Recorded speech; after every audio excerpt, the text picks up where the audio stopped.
I'm Chanel. And I'm Chanel. And this is Chanel and Chanel, where book talk meets culture. And today we are going to review / book talk about a book called Tight. Yeah.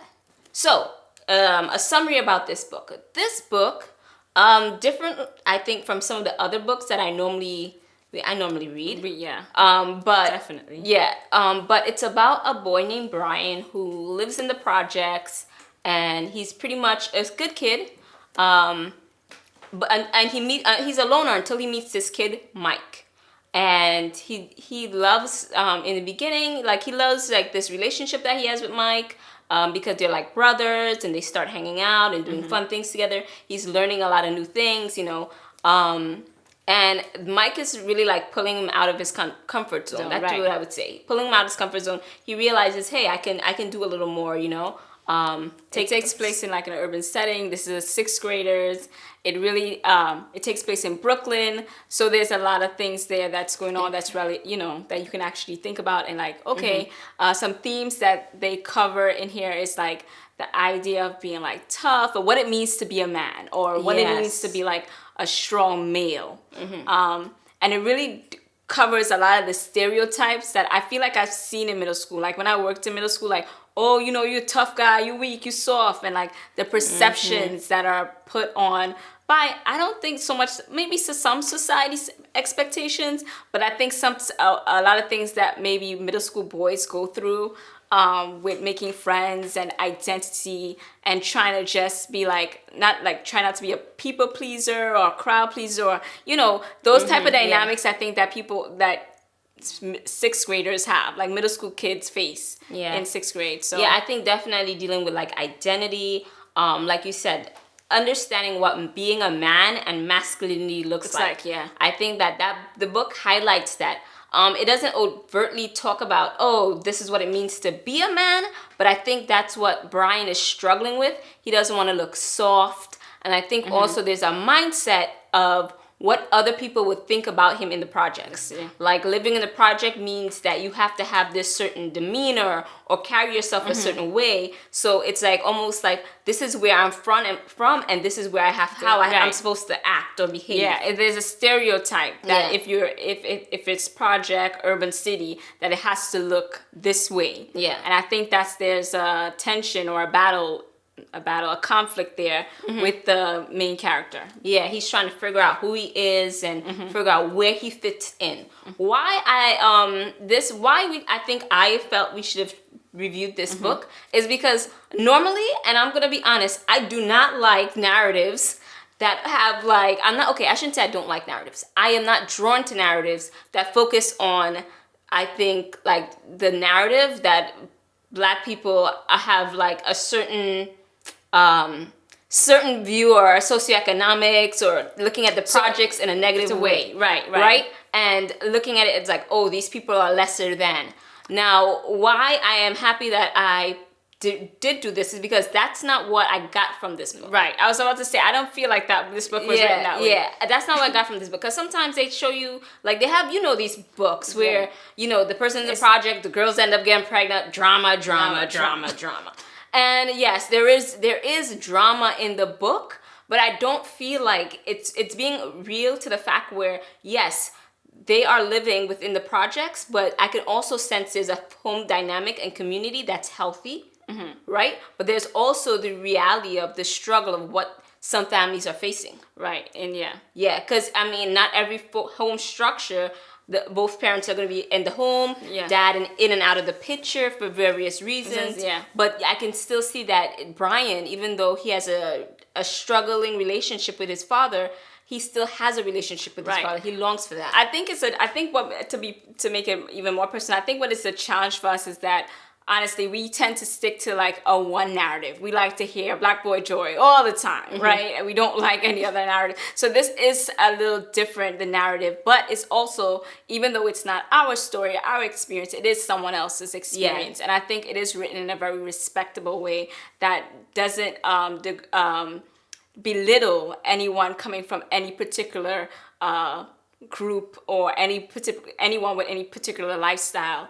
I think it still honors that and still speaks to community without making it sound degrading. Yeah. And I feel like sometimes that's tricky. I feel like if I'm reading books, I'm like, oh, nah, this is just sounding real judgy about a particular group of people. Yeah. And making a stereotype and a generalization. I feel like this book does a great job at not doing that. It doesn't do that, but still holds true to what it's representing. Like the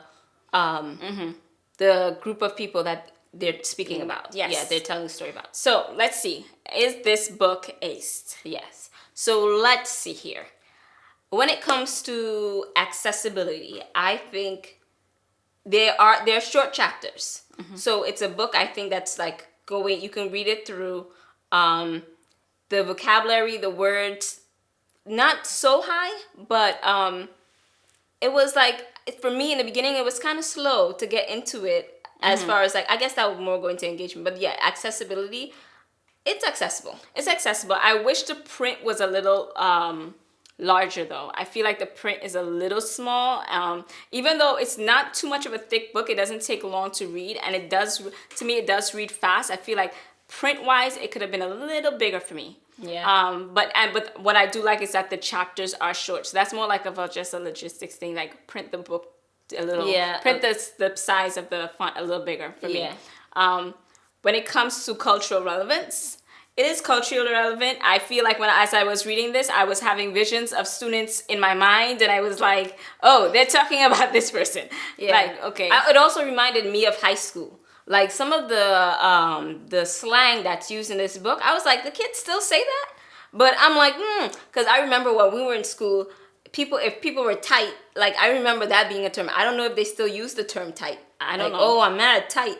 But the terminology was very relevant to me. Sometimes when I read books that are more modern, like sometimes I don't know what some of those references mean. I'm like, what does that mean? Oh, because you mean the slangs and the colloquialisms sometimes change so often. Yes, there's a lot of colloquial terms in this book. That I'm like, and it's written in New York City, in Brooklyn, so there's a lot of things that are referenced here that are culturally appropriate for like Brooklyn. Not as someone else if you're not in Brooklyn, but if you're in New York City, if you live in Brooklyn, Manhattan, you know, within the borough, you know a lot of what the character is dealing and talking about. Yeah, and the book speaks to some very serious issues, I think.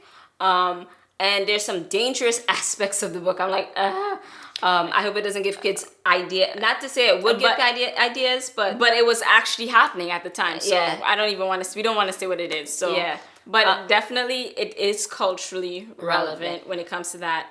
And is it engaging? It is very engaging. When I was reading this book, for me, I was on edge because I'm like, as the teacher, educator, not mom yet, was coming at me for this little boy. I was like, do the right thing. Do the right thing. That's what I think this book was making me constantly say, I hope this child do the right thing.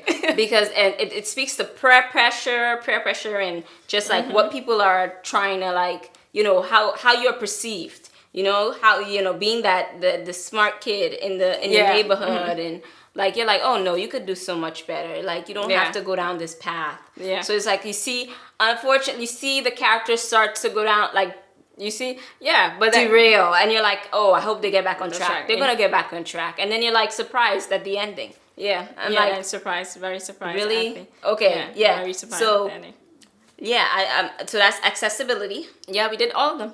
Culturally engaging. Even though one thing I want to say really quickly, even though this is accessible to, I think, younger readers, like when I would say accessible, no, this is middle school. Yeah, this is middle school. The content could be very, so I would think even high school can read this book and not feel like I'm reading a baby book. Yeah, that's high schoolers can read this book and feel okay with it. The content is not too babyish. Yeah, definitely. It's actually a little more mature, I think, the content. It is in like late middle school, high school. Yeah, I agree. I agree. Yeah. So, long story short, let's see. Tight. It's accessible. It's culturally relevant and engaging. Yeah, it is. So I would say we could get this book. Yeah, and you know, also as I was thinking about this, you know how many ways you could say tight? How? I'm tight. I feel tight. We tight. And he also did that throughout the book. So I don't know. We should stay tight. Okay. Yeah. True. This was tight. This book was tight. This was tight. All right. Till next time, guys. Bye.